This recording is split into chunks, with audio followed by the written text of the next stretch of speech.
तो असम में विधानसभा के चुनाव हो रहे हैं। 31,486 बूथ और 722 कैंडिडेट। इनमें से जनता चुनेगी सिर्फ 146 नुमाइंदे। लोकतंत्र में मतदान वो दिन होता है जब जनता अपने वोट से फैसला सुनाती है।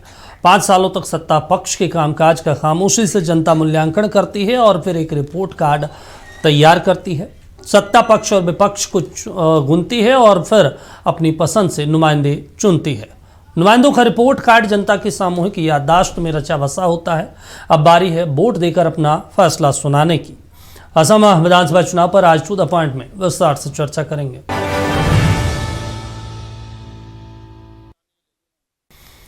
देखिए, असम की 2.5 करोड़ जनता वोट देने के लिए तैयार है। अगले 5 साल तक सत्ता पक्ष और विपक्ष दोनों पर उसकी पैनी नजर रही।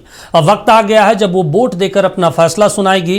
इस बार असम चुनाव में हिमंता बिस्वा शर्मा और गौरव गोगोई के बीच नेतृत्व का सीधा मुकाबला है, तो एनडीए और कांग्रेस अलायंस ने अपने हिसाब से गठबंधन का गणित भी तैयार किया है। चुनाव में स्थानीय मुद्दे हावी रहे। पहचान की राजनीति, महिलाओं के लिए कैश बेनिफिट और जुबिन गर्ग के लिए न्याय जैसे मुद्दे खूब उछाले गए।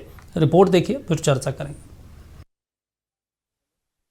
असम में 10 साल से बीजेपी की सरकार है। इस बार विपक्ष का असम सम्मिलित मोर्चा उसे कड़ी टक्कर दे रहा है। 126 सीटों वाली असम विधानसभा में बीजेपी ने 89 उम्मीदवार उतारे हैं। सहयोगी दल असम गण परिषद 26 और बोडोलैंड पीपुल्स फ्रंट 11 सीटों पर चुनाव लड़ रहा है। बात विपक्ष की करे तो कांग्रेस ने 99 सीटों पर उम्मीदवार उतारे।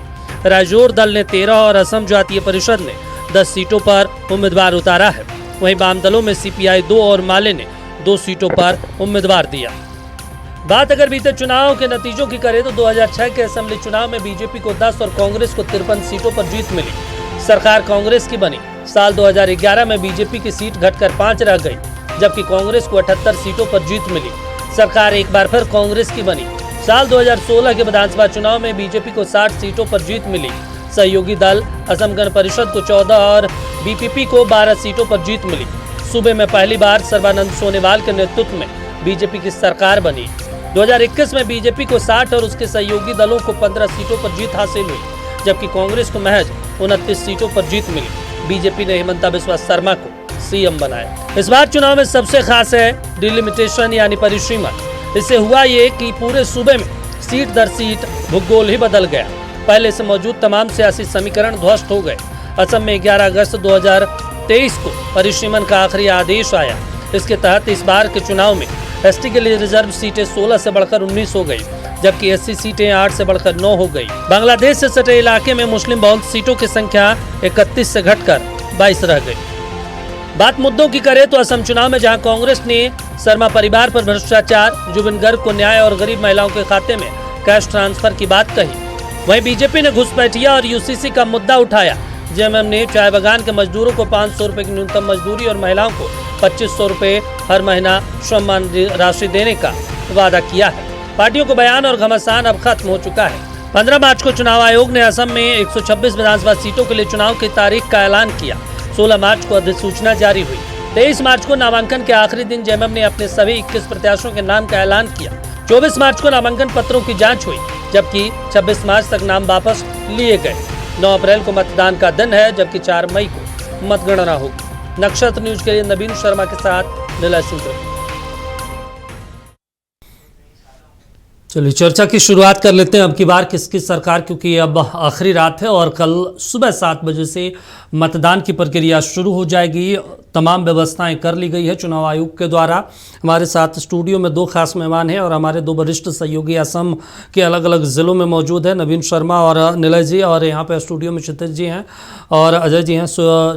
स्वागत आप चारों का सबसे पहले। और क्षितिज जी, आप ही के पास जाएंगे, एक रिएक्शन, उसके बाद फिर असम की जानकारी लेंगे नीलय जी और नवीन जी से। आज की रात भारी है, क्या लग रहा है?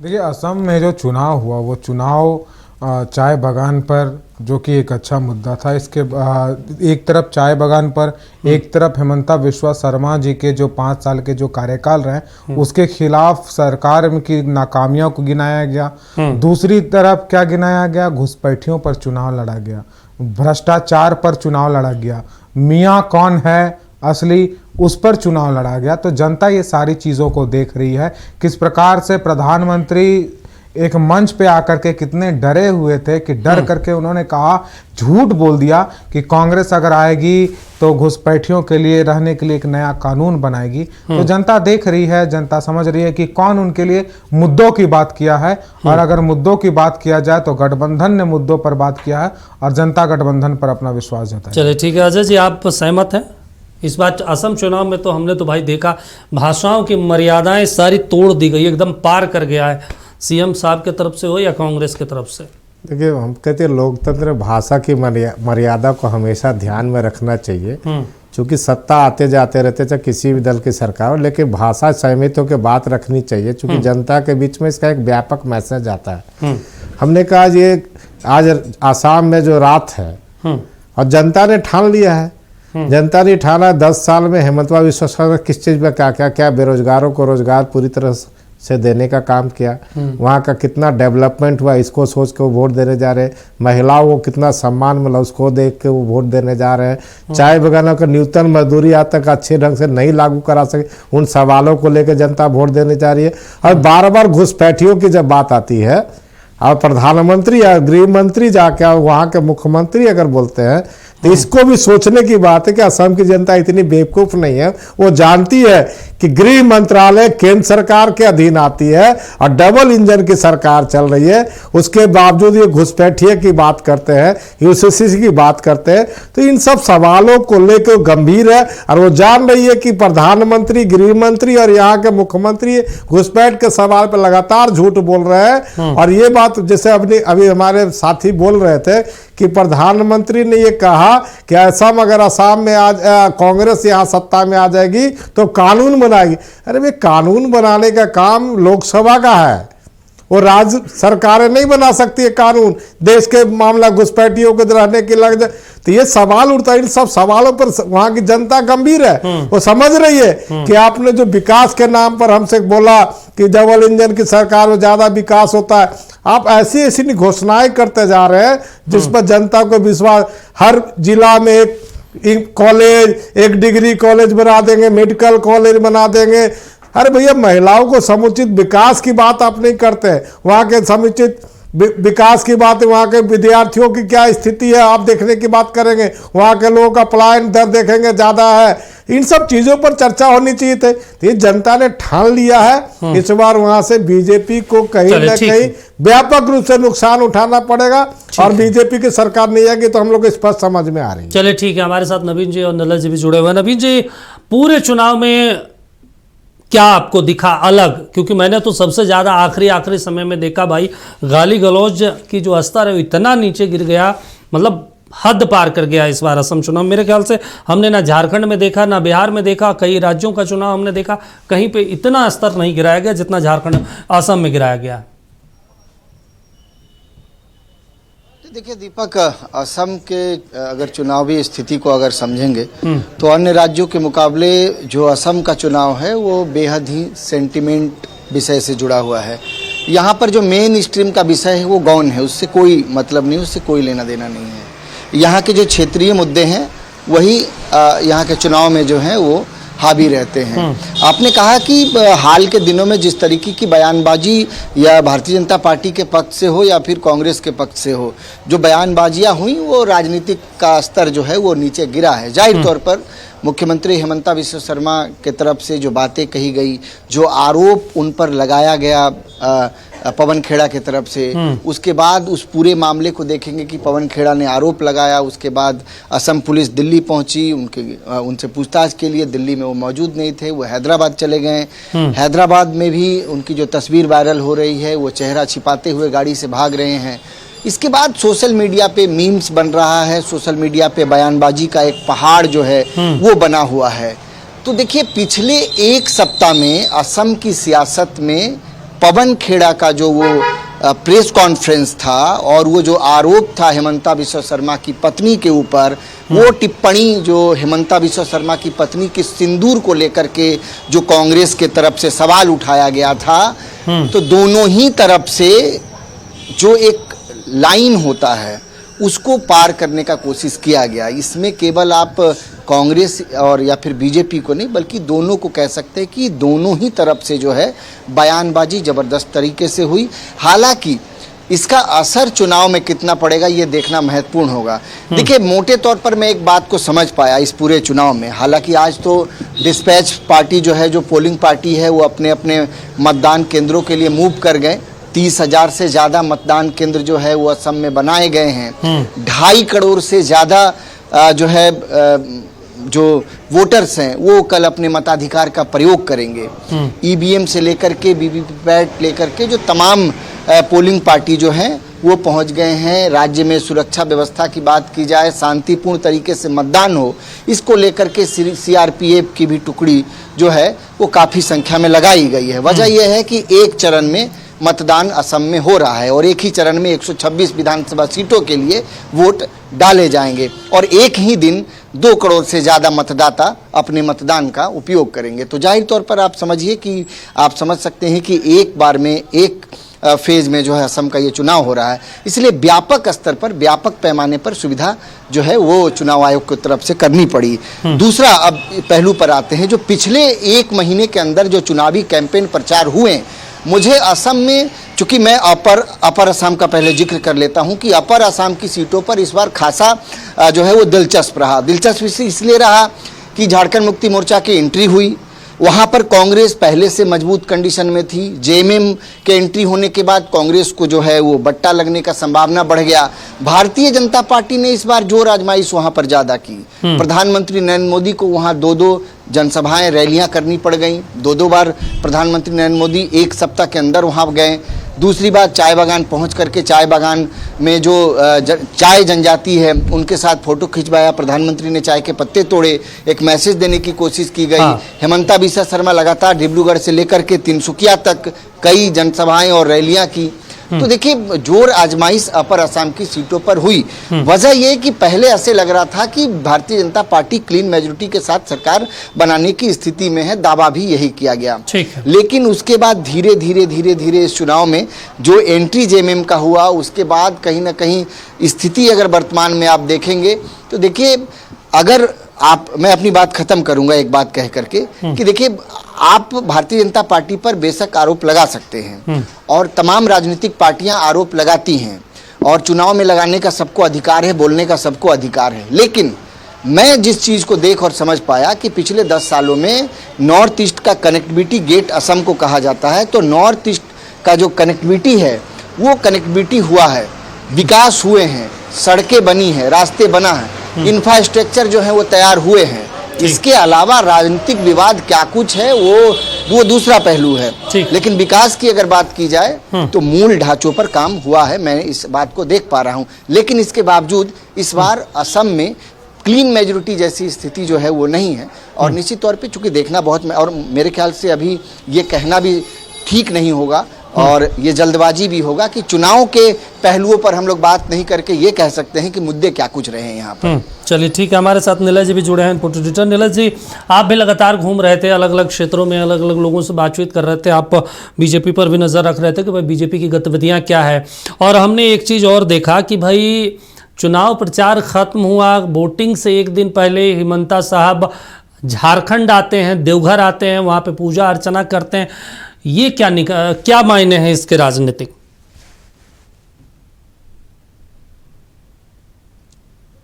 देखिए दीपक, हेमंता बिस्वा शर्मा जो है झारखंड पहले भी वो सह प्रभारी के रूप में चुनाव में रह चुके हैं, तो एक आस्था का ये प्रश्न आप कह सकते हैं, या फिर चुनाव से ठीक पहले वो भगवान शिव का जो है वहाँ पे कहा जाता है कि वो रावणेश्वर धाम है और वो कामना लिंग है, वहाँ पे कामना पूरी होती है। हालांकि यहाँ कामाख्या माता का भी मंदिर है जो कि शक्ति पीठों में सर्वश्रेष्ठ माना जाता है, 51 शक्ति पीठों में, और यहाँ की देवी जागृत है। लेकिन वो आशीर्वाद लेने के लिए गए, पूजा अर्चना कर गए हैं, तो इसके कुछ बहुत ज्यादा राजनीतिक मायने नहीं लगाए जा सकते। अगर आप झारखंड से जुड़ाव देखना चाहें तो झारखंड मुक्ति मोर्चा ने यहाँ पे, अभी हमारे सहयोगी नवीन ने भी बताया कि 21 सीटों पे कुछ पे प्रत्यक्ष और कुछ पे अप्रत्यक्ष रूप से यहाँ पे कैंडिडेट खड़े किए हैं। हाँ। मुख्यमंत्री हेमंत सोरेन ने पूरी ताकत झोंक दी है, वो लगातार कैंप करते रहे यहाँ पे। सिर्फ मुख्यमंत्री ही क्यों, तमाम जितने भी जेएमएम कोटे के मंत्री हैं, चाहे वो डॉक्टर इरफान योगेंद्र प्रसाद हों या फिर कुछ और भी जो मंत्रीगण हैं वो यहाँ पे हफीजुल हसन आए, और कांग्रेस की भी हम बात करें तो डॉक्टर इरफान अंसारी हों या फिर शिल्पी नेहा तिर्की हो या फिर दीपिका पांडे सिंह हो, वो भी लगातार यहाँ पे कैंप करती रही हैं। हमने दिखाया भी है सबों को। और इसके अलावा जितने विधायक सांसद, उनकी भी ड्यूटी पड़ी थी जेएमएम की, पदाधिकारियों की ड्यूटी थी। यहाँ पे विनोद पांडे यहाँ पे रहे, यहाँ पर सुप्रियो प्रसाद आकर रहे। तो एक तरीके से जेएमएम ने अपनी पूरी ताकत झोंक दी है। देखिए जेएमएम को भी पता नहीं कि यहाँ बहुत कोई चमत्कार होने वाला नहीं है, लेकिन वो अपनी उपस्थिति दर्ज करा रही है और मजबूती से यहाँ पे वो चुनाव लड़ रही है। ऐसा नहीं कि बस नामांकन कर दिया और प्रत्याशी दे दिए। लगातार रैलियां हुई, कई रैलियों पर राजनीति भी हुई। प्रधानमंत्री के का जो आगमन था उस दिन हेमंत सोरेन को सभा नहीं करने दी गई, उन्होंने फोन से सभा को संबोधित किया। तो आप ये कह सकते हैं कि झारखंड आके वो जरा झारखंड के जो लोग यहाँ पर बाशिंदे हैं, जो कि अब तो असम के हो गए हैं, बिल्कुल, उन्हें जरा सेंटिमेंटल रूप से आप कह सकते हैं तो संतुष्ट करना चाहते हैं। और दूसरी बात पूजा है। आपने जो दूसरी बात कही बीजेपी की, तो बीजेपी जो है अभी यहाँ बहुत मजबूती से है और अपर हैंड बीजेपी के पास है, क्योंकि 2 बार से लगातार वो सत्ता में रह चुकी है। तीसरी बार वो हैट्रिक बनाने का दावा कर रही है। उनका कहना है कि इस बार 100 पार, हालांकि 400 पार संसद में भी हुआ था, जो सब आम चुनाव नहीं हो पाया, लेकिन इस बार यहाँ है कि अब की बार 100 पार, 100 का आंकड़ा। हाँ, अच्छा, एक चीज और मुझे पार करने की बात बीजेपी कर रही है और ये दावा कर रही है और उसका कहना है कि ये। अच्छा नीला जी, एक चीज और हम बहुत छोटा सा हम आपसे चाहते हैं, उसके बाद क्षितिज जी भी बैठे हैं, उनसे भी रिएक्शन लेंगे। इस बार चुनाव में हिमंता साहब को एक मामा का स्वरूप पेश किया गया, लगातार मामा का जिक्र होता रहा, वो जहाँ पे भी गए डांस करते नजर आए, ये बेहद महत्वपूर्ण रहा। ये क्या एक नया बीजेपी कॉन्सेप्ट कल्चर लेकर आई वहाँ पे? हमने देखा आमतौर पे डोनाल्ड ट्रंप इस तरीके से डांस करते हैं, हिमंता साहब डांस करते रहे हर कार्यक्रम में।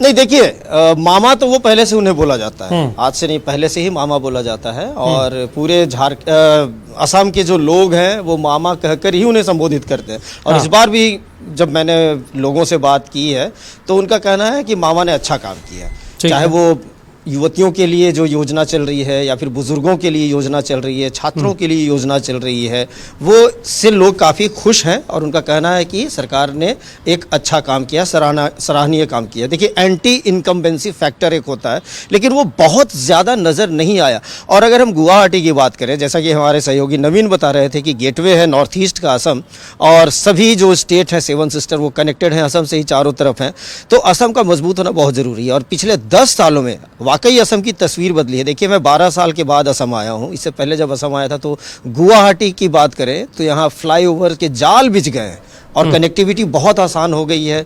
बाकी जो सुविधाएं हैं वो भी है। जल जमाव की थोड़ी समस्या है, लेकिन उसे भी अब दूर करने की बात कही जा रही है, मेट्रो की बात हो रही है। तो आप कह सकते हैं गुवाहाटी बदल चुका है और असम भी बदल रहा है। अभी नवीन अपर असम में है, तेजपुर में है, जहाँ के चाय बागान है, वहाँ के आदिवासियों के लिए भी 3% का आरक्षण दिया गया है, जिन्हें सरकारी नौकरियों के लिए, जो टी ट्राइब्स कहे जाते हैं, जो कि झारखंड से, जो कि पश्चिम बंगाल से, उड़ीसा से और छत्तीसगढ़ से गए थे ब्रिटिश काल में, और वो वहीं के रच बस गए। देखिए वे अब झारखंड, कई आदिवासियों से तो जब मैं मिला टी ट्राइब से, तो उनका कहना है कि आज तक वो कभी झारखंड गए ही नहीं। हाँ। सिर्फ उन्हें पता है कि उनके जो पूर्वज हैं वो खूंटी से आए हैं, वो गुमला से आए हैं, वो लोहरदगा से हैं, वो रांची से हैं, वो लापुंग से हैं, तो लेकिन वो गए नहीं है। लेकिन हाँ, एक जुड़ाव जरूर है। जब मुड़मा मेला लगता है तो कुछ लोग यहाँ से जाते हैं, पूजा भी करते हैं। वहाँ पे जो उरांव जनजाति की सबसे बड़ी पूजा होती है, वहाँ भी जाते हैं। और एक बात और मैं बता दूं, वे भी जो है वो असम के ही को ही अपना राज्य मानते हैं, और जो असम के लोग हैं उन्हें भी अपना असम यही मानते हैं। चलिए क्षितिज जी, आप सुन रहे हैं, देखिए ये ग्राउंड रिपोर्ट है, ग्राउंड रियलिटी है कि बीजेपी अगर इस बार दावा कर रही है कि भाई हम सत्ता में आ रहे हैं, तो वहाँ पे हमने काम किया है। और एक महत्वपूर्ण और चीज़ हो जाता है, इस बार कहा जा रहा है परिसीमन भी वहाँ पे हुआ, जो लगभग 32 सीटें मुस्लिम क्षेत्र पड़ता था उसको कम करके 22 किया गया, SC ST में 1-2 सीटें बढ़ाई गई, तो इसका भी प्रभाव मिलेगा। देखिए जो काम करने की बात की जा रही है, तो ऐसा कोई सरकार नहीं होता है जो बेसिक काम न करे। हाँ। ऐसे कोई सरकार नहीं होती है जो कि सड़कों का निर्माण नहीं करती है। फ्लाईओवर्स की निर्माण नहीं करती, कुछ सरकारें होती है जो नहीं कर पाती है। लेकिन हाँ, और अभी के परिप्रेक्ष्य में हमारे देखिए, अगर 70 साल से भी तुलना किया जाता है और कहा जाता है, अब कोई कहेगा कि 70 साल पहले इतना इंटरनेट नहीं था, तो ये बेवकूफों वाली सवाल होगी। क्यों? क्योंकि 70 साल पहले आपको इंडस्ट्रीज की जरूरत थी, शिक्षा के लिए व्यवस्था की जरूरत थी। क्या कांग्रेस के कार्यकाल में असम में शिक्षा की व्यवस्था नहीं थी क्या? वहां के जो अभी भी हेमंता विश्व शर्मा जी जहां पढ़े होंगे, हमको लगता है वो कांग्रेस की बनाई हुई स्कूल होगी। यानी तो उनके बीजेपी के कई नेता जो पढ़ रहे होंगे वो कांग्रेस के बनाए हुए स्कूल। चीजों को आगे डेवलप किया जाएगा, ये तो एक सस्टेनेबल डेवलपमेंट हो गया। धीरे धीरे चीजों को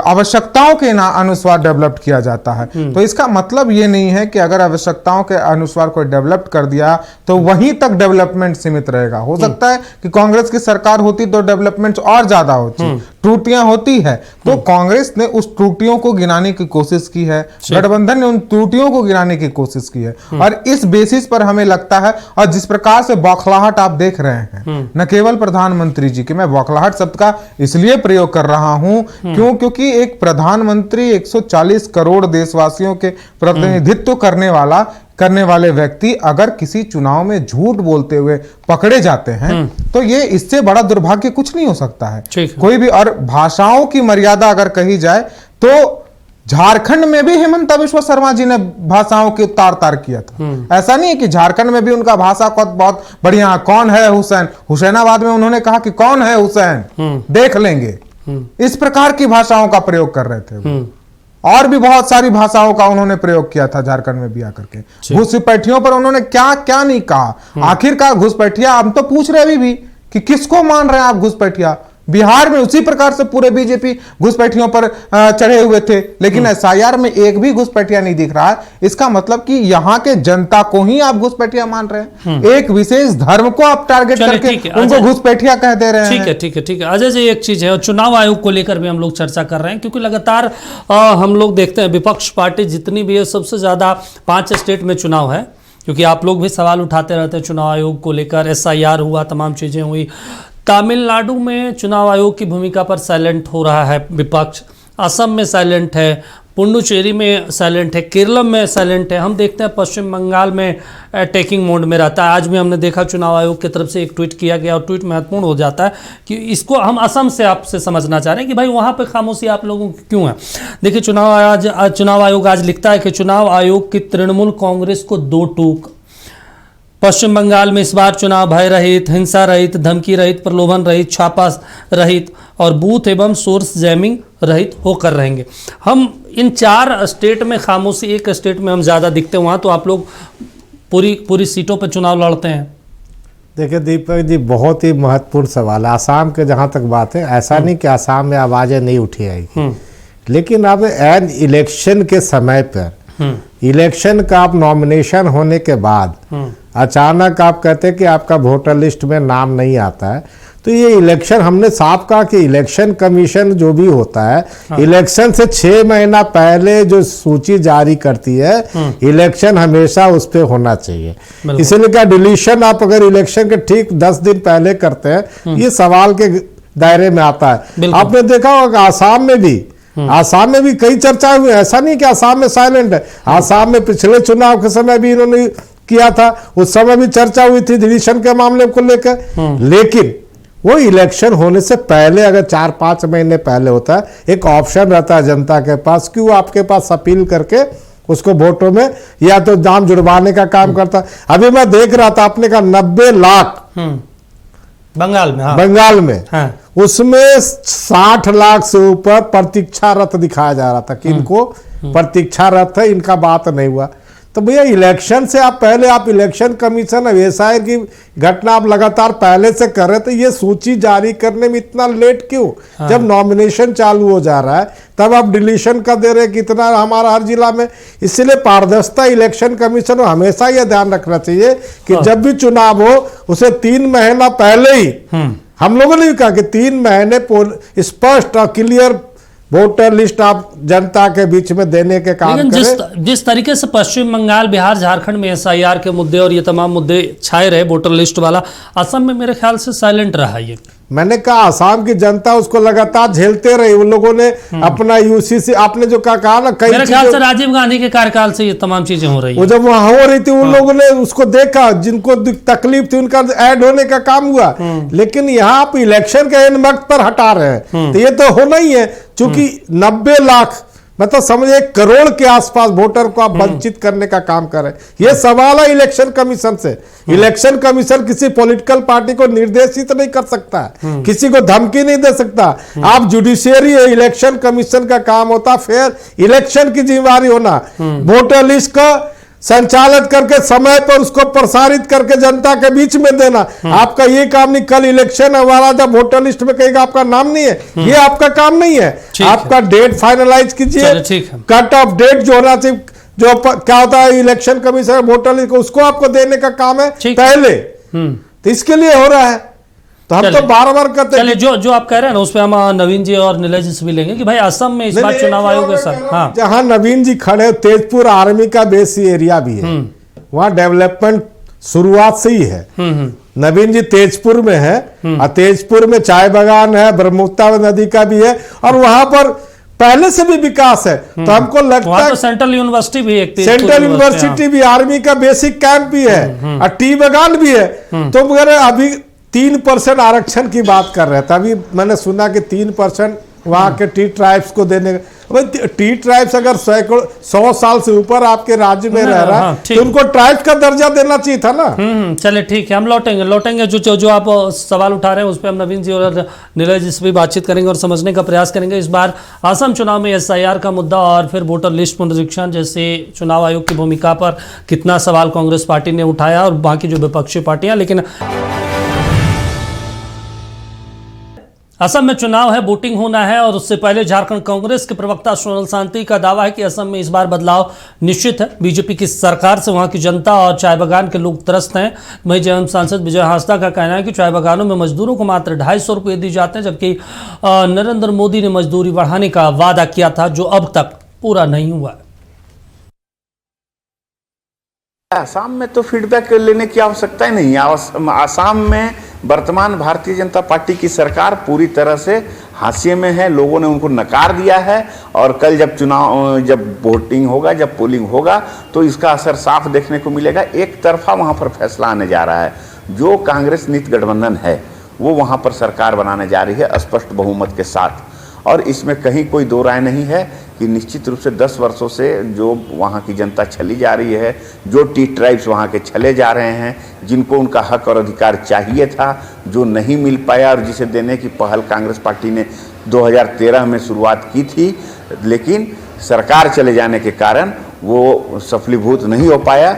हम वापस सत्ता में आ रहे हैं और टी ट्राइब्स को उनका हक मिलेगा। हर इलेक्शन में ये प्रयास किया जाता है कि जो हमारे शीर्ष के नेता हैं, माननीय हेमंत जी, माननीय कल्पना जी का कई ऐसा बार पहले भी हो चुका है कि सभाओं के समय जो है हेलीकॉप्टर परमिशंस वगैरह, और उसमें जबकि परमिशंस पहले से लिए रहते हैं, उसके बावजूद जो है टेक ऑफ नहीं करने देने का परमिशन, ये पुराना हथकंडा है बीजेपी का हमेशा बाधा डालने के लिए। लेकिन जनता जब ये सोच लेती है, आज जिस तरह के बयान वहाँ के मुख्यमंत्री के द्वारा लगातार आ रहा है और जो शब्द का प्रयोग हो रहा है वो शर्मनाक है। चलिए अब चर्चा की शुरुआत कर लेते हैं। नवीन जी और नीलज जी हमारे साथ जुड़े हैं। नवीन जी, एक महत्वपूर्ण चीज़ हम आपसे समझना चाहते हैं। जिस तरीके से बंगाल में चुनाव आयोग एसआईआर को लेकर सवाल उठे, क्या चुनाव आयोग का मुद्दा असम में भी देखने को मिला? कांग्रेस पार्टी ने वहाँ उठाया है?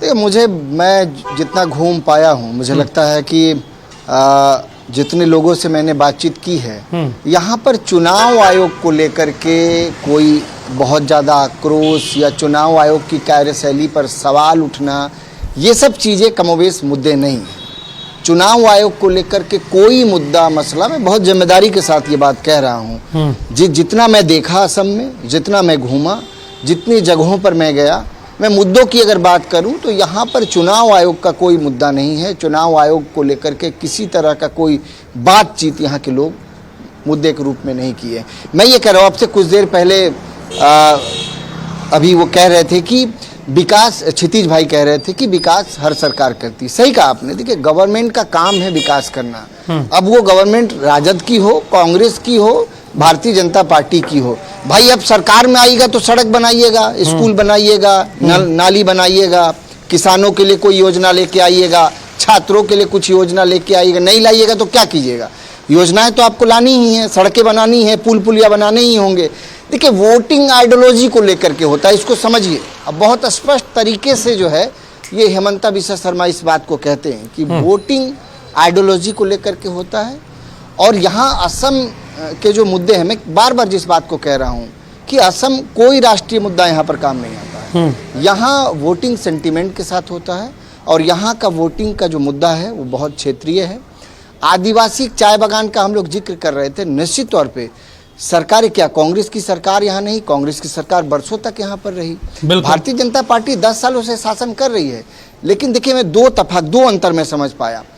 कांग्रेस के शासनकाल में क्या कांग्रेसियों ने या कांग्रेस की सरकार ने क्या यहाँ के चाय बागानों के लिए क्या अभूतपूर्व काम किया कि आज जो अंग्रेजी हुकूमत वाली ज़िंदगी, जो नियम कानून से आज भी यहाँ के चाय बागान बंधे हुए हैं, 250 रुपये मजदूरी मिलती है। आप सोचिए, जब कांग्रेस का शासनकाल था 185 रुपये मजदूरी मिलती थी। भारतीय जनता पार्टी ने क्या किया कि चाय बागानों के लिए थोड़ा मोड़ा काम किया है। 2-3 चीज़ें। एक बात उन्होंने कहा कि पट्टा देंगे, इसकी शुरुआत उन्होंने प्रधानमंत्री मोदी से जो है घोषणा करके करवाई, फॉर्म भराया जा रहा है। 500 रुपये मजदूरी देने की बात कह रहे हैं और अभी 230 रुपये, 250 रुपये मजदूरी है, 30 रुपये उसमें बढ़ के 280 रुपये मजदूरी जो है अप्रैल महीने के बाद जो है वो चाय बगाने के मजदूरों को मिलना है। मैं ये एहसान की बात नहीं कर रहा हूँ, भारतीय जनता पार्टी ने भी कुछ नहीं किया। हाँ। लेकिन इन्होंने 2-3 बातें जरूर की है चाय बगान के लोगों के लिए, यहाँ के आदिवासियों के लिए। एसटी का दर्जा का मांग आज से नहीं है। जब कांग्रेस की शासन थी केंद्र में भी और राज्य में भी, तब भी यहाँ पर एसटी का मुद्दा था। लेकिन ना तो उन्होंने किया और ना भारतीय जनता पार्टी की सरकार ने किया।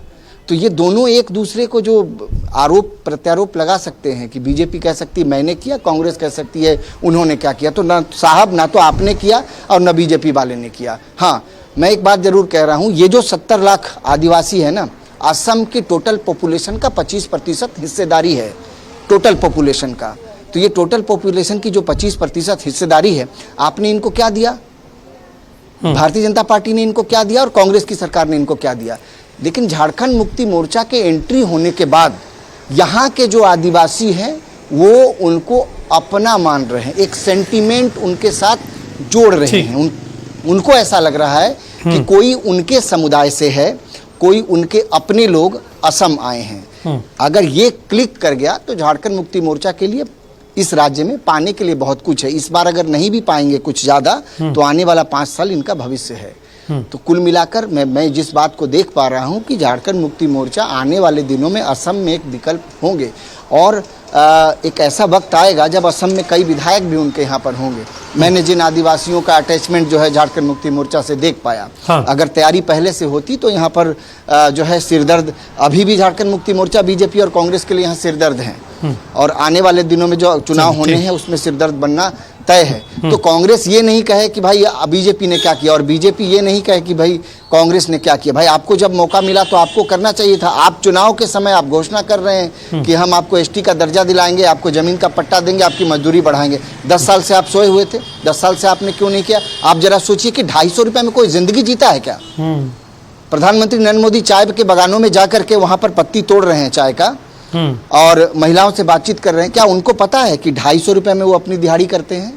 प्रधानमंत्री मोदी को पता है ये कि 250 रुपया में 7,500 रुपये महीने पर वो जिंदगी जीते हैं। ना तो उस पैसे में वो जी सकते हैं ना मर सकते हैं।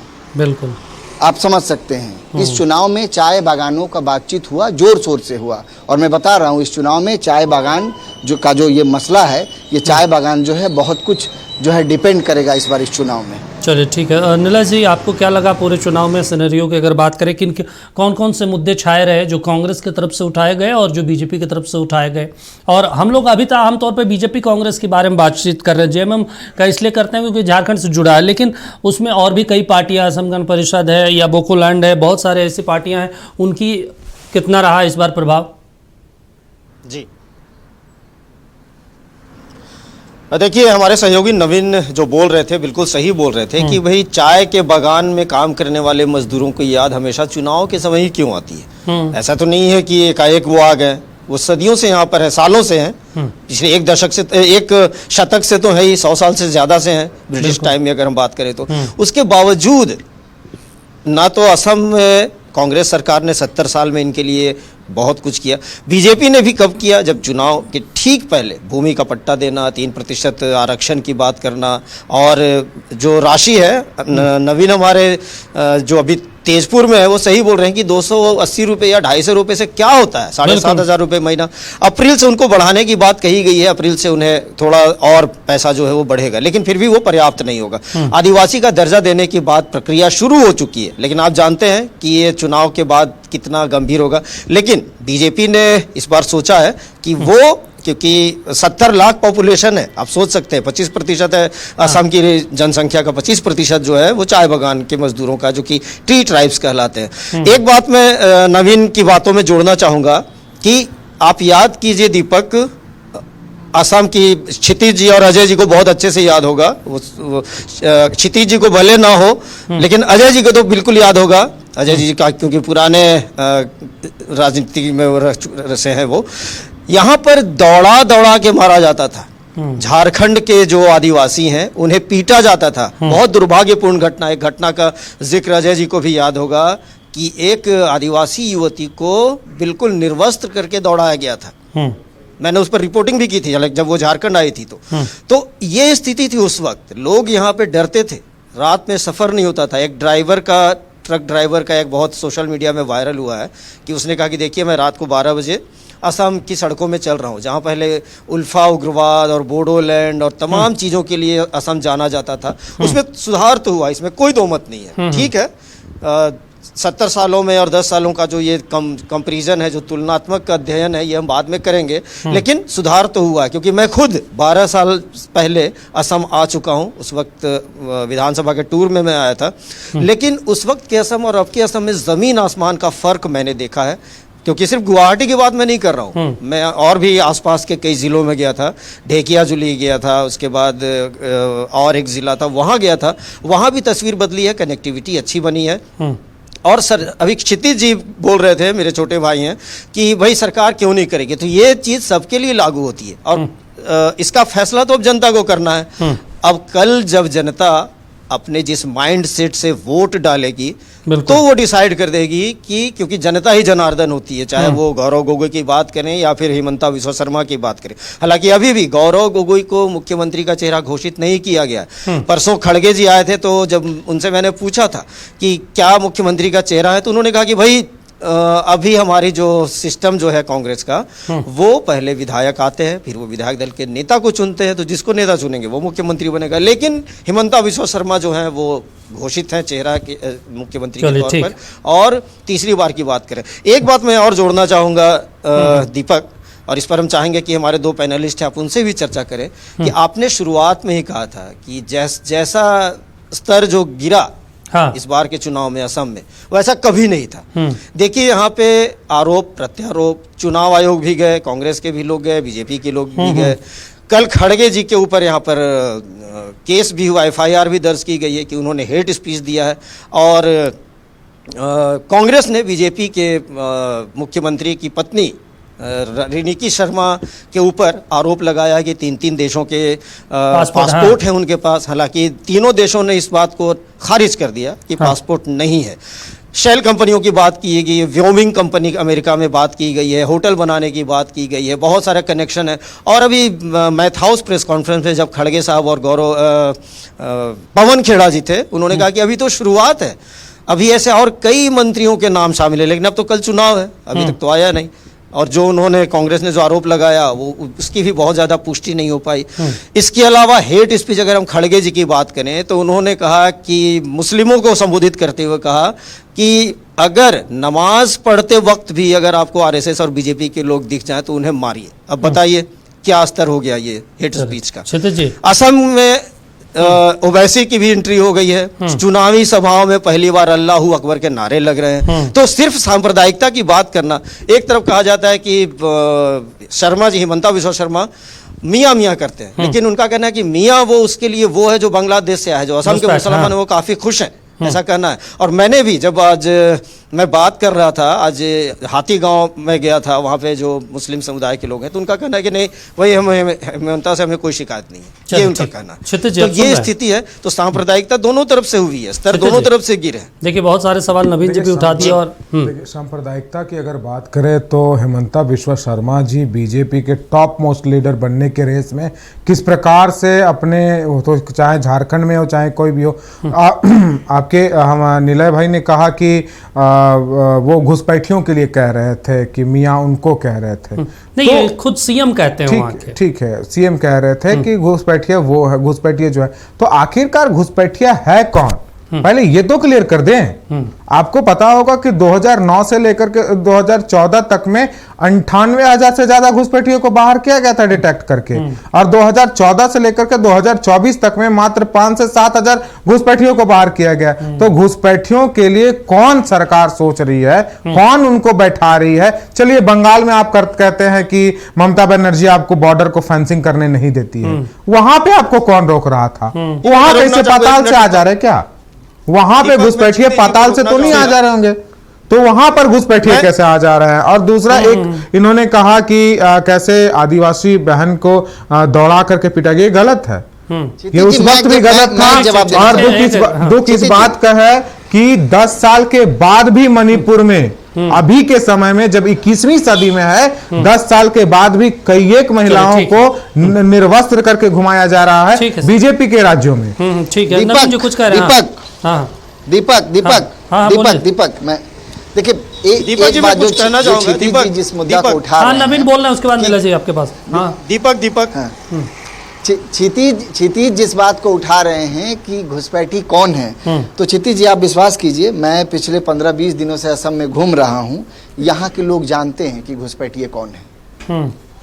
यहाँ पर आपको बताने की आवश्यकता नहीं है। और मैं पहली बार किसी मुख्यमंत्री को देखा हूं जो बहुत साफ और स्पष्ट बोल देते, उनका विजन क्लियर है। हाँ। याद होगा आपको जब वो झारखंड में प्रभारी बनकर के, सह प्रभारी बनकर के गए थे, तब किसी पत्रकार ने उनसे सवाल पूछा था कि आप मियाँ मुसलमान क्यों करते हैं? उन्होंने स्पष्ट कहा कि भाई आपके लिए ये विषय हो सकता है नया और सांप्रदायिकता से जुड़ा हुआ, सेकुलरिज्म से, मेरे लिए ये सब नहीं है, असम के लोग बहुत झेल चुके हैं। हाँ। तो सही बात उन्होंने कहा था। मैं असम आकर के इस चीज को देखा हूँ कि असम के लोग जानते हैं घुसपैठिए कौन है।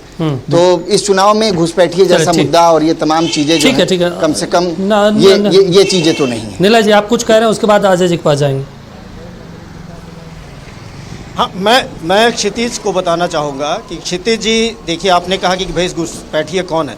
अभी असम के कई डिटेंशन केंद्रों में ऐसे घुसपैठिए बंद हैं। मैं बताना चाहूँगा आपको कि जिनकी शिनाख्त हो रही है, उन्हें असम के डिटेंशन केंद्र में बंद करके रखा हुआ है, वो है घुसपैठिए यहाँ के। क्षितिज चलिए ठीक। देखिए आप दोनों प्रवक्ता, दोनों आप दोनों आपके रिपोर्टर वहाँ ग्राउंड पर उपलब्ध हैं, वहाँ पे पहुंचे हुए। तो 10 वर्षों तक देखिए, जब मैं ये नहीं कह रहा हूँ घुसपैठिए नहीं है, घुसपैठिए हैं, लेकिन 10 वर्षों तक भारतीय जनता पार्टी घुसपैठियों को क्यों नहीं वो कर पाती? जहां जहां सरकार होती है, चुनाव और घुसपैठिए दोनों ये ऐसा क्या रिश्ता हो जा रहा है कि जहां जहां चुनाव हो रहा है घुसपैठिए उसका पीछे पीछे दौड़ने चल जा रहा है। और जब इस प्रकार की बात होगी, तब सवाल सरकारों पर पूछी जाएगी और शक सरकार पर होगी, जबकि चुनाव के साथ साथ घुसपैठिया घूमना शुरू कर देंगे।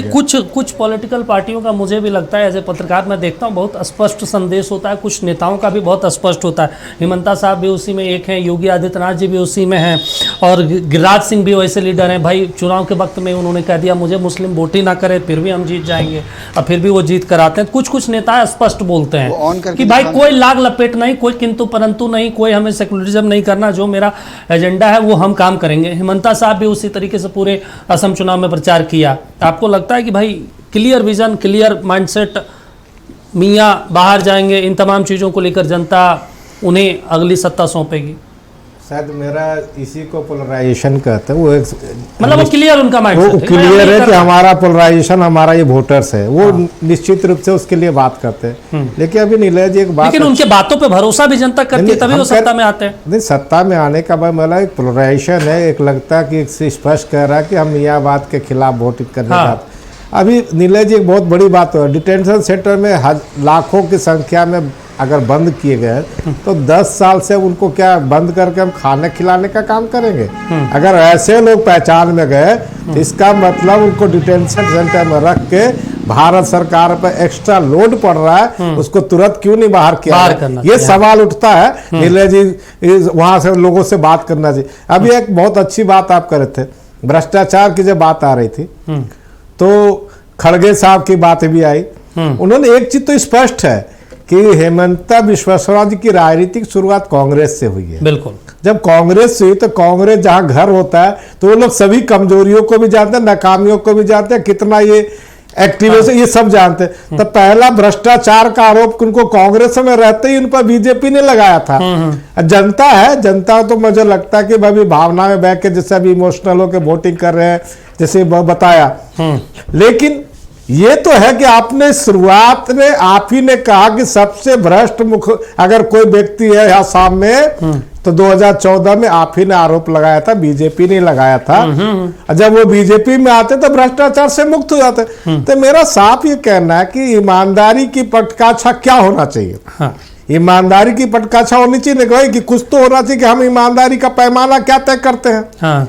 200 करोड़ घोटाला करके बीजेपी में साथ तो वो हो गए नीट एंड क्लीन, और 20 रुपया का खीरा चोर हुआ जेल में। इस तरह का नहीं होना चाहिए, मेरा साफ समझ है। और नीलय जी जिसकी बात कर रहे थे, जिस समय असम गण परिषद हो चाहे बोडोलैंड की बात हो, तो उस समय तो बोडोलैंड और असम गण परिषद जो लड़ाई लड़ रहा था, बोडोलैंड की लड़ाई लड़ रही थी असम में। बीजेपी आज किसके साथ सरकार बनाने का अलायंस है? उन्हीं के साथ है। तो जो उस समय आसाम को अशांति फैलाने में काम कर रहे थे, उनके साथ उस अलायंस करके चुनाव में है। तो ये राजनीतिक परिस्थितियां आती है, लोकतंत्र की यही खूबसूरती है कि लोग जो विरोध में भी होते हैं और कई सरकारों के खिलाफ भी होते हैं, जब उनको लगता है राजनीतिक दिखता है चेतना की कहां हम सेफ रह सकते हैं तो गठबंधन बना के जनता के बीच में जाते हैं। एक बहुत ही स्पष्ट बात है अभी कहा, मैं बार बार ये कहना चाहता हूं कि बीजेपी को आज आदिवासियों की चिंता आसाम में क्यों हो गई? इसलिए हो गई, उनको ये चिंता हो गया कि झारखंड के मुख्यमंत्री जब आए हैं तो झारखंड, बिहार, झारखंड, उड़ीसा, छत्तीसगढ़ के लोग जो यहाँ हैं, तो चूंकि आदिवासी एक परंपरा था कि अपने रिजीम को वो नहीं भूलते हैं।